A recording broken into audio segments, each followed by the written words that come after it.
Hi, this is Pawan and I welcome you to my YouTube channel.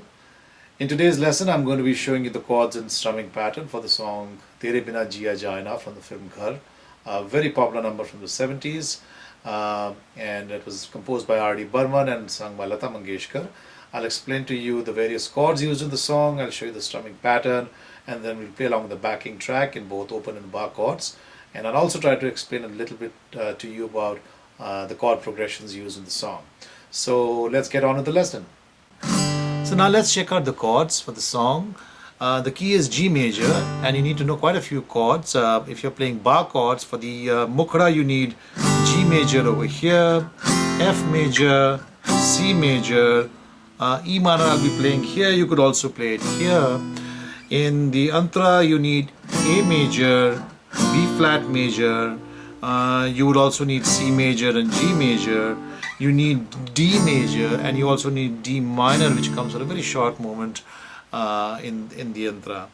If you're playing open chords, you could play them over here. So G major, F major, C major, E minor. And for the yantra, you would need A major over here. You would be playing B flat major over here.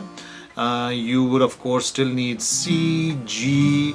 You need D minor for a very short moment, and you also need D major. So now let me try and explain the strumming pattern to you. I'll first play it for you in the original speed, then I'll break it down step by step, and I'll explain to you how you can learn this pattern. So here goes in G major.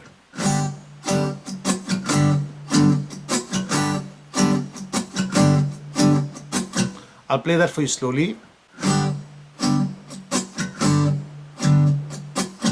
So as you can see, there are just 4 strokes over there: down, up, down, up. I'm using some muting effects here to make it sound like the original, but if you did not use any muting effects, this is how it would sound.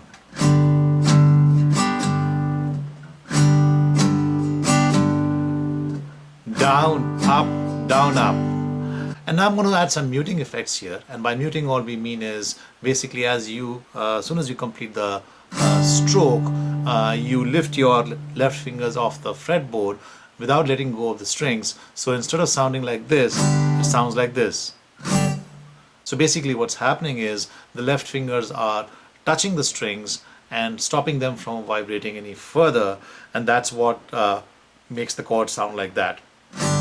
So what we're going to do is, of those 4 strokes, for the first 2 strokes we are just going to mute them as soon as the chord is played. So it should sound like this instead of once again.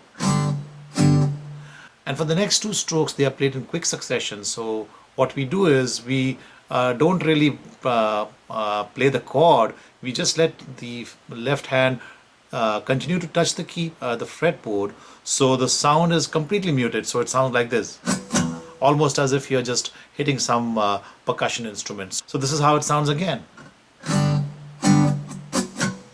Once again.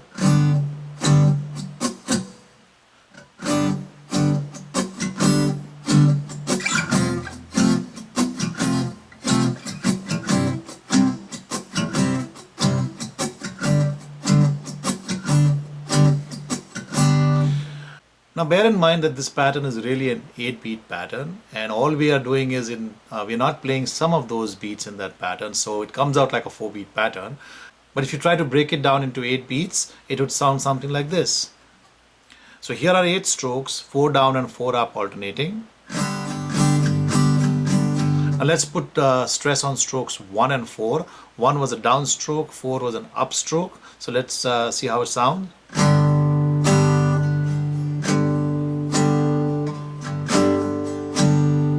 And now let's mute them.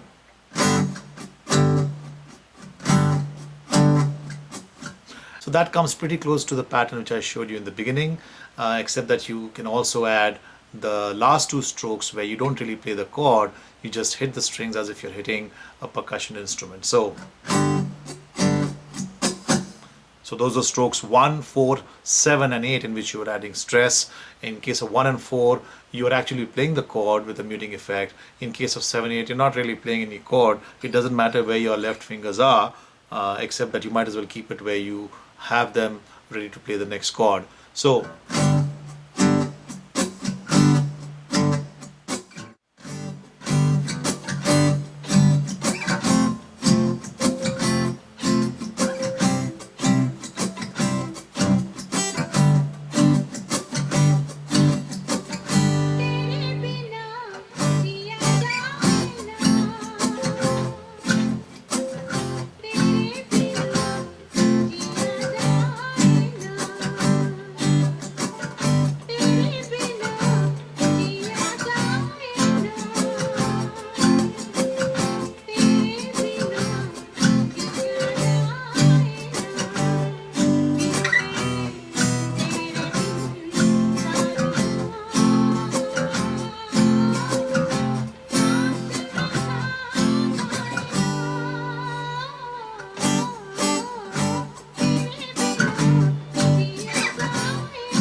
So I hope you enjoyed that lesson.